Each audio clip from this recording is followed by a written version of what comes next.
What's up, investors? It's the Russian dude.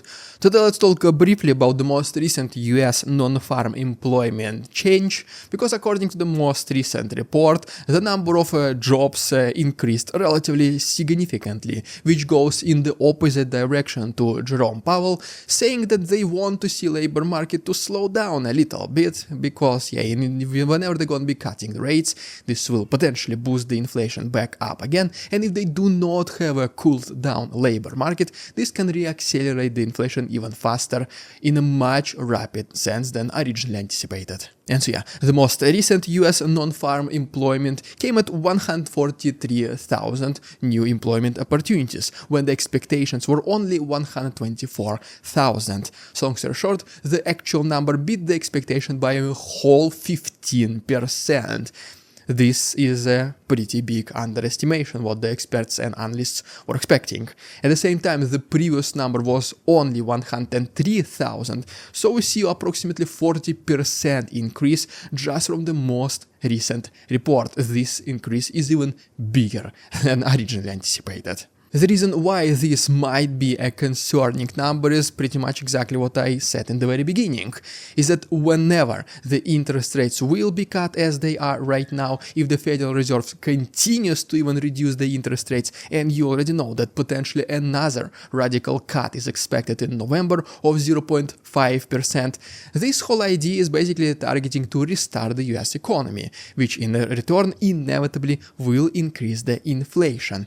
And another contributing factor towards the inflation is the strong labor market, when a lot of people are working, when the unemployment is low and the salaries are growing. And well, once again, this most recent US non-farm employment data shows that jobs are getting once again on the rise much faster than anticipated, and this happened just when the Feds started their pivot.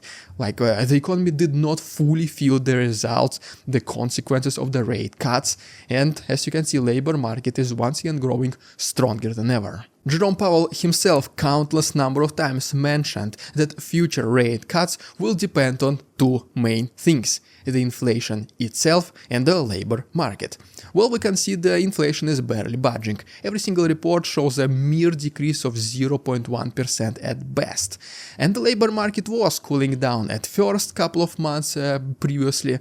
Well, now once again it looks like that the labor market is getting strong once again, but the rate cuts already started. For this reason, Jerome Powell mentioned that the next rate cut will heavily depend on the labor data, which once again, this one which we recently received. So potentially what I'm trying to summarize here is that maybe this strong labor data which we just received might decrease the chance of the Feds doing a rapid Fed pivot of 0.5%, which basically means maybe in November we will see a rate cut of 0.25%, but until then maybe there will be another economical data which will change the situation significantly in either of the directions.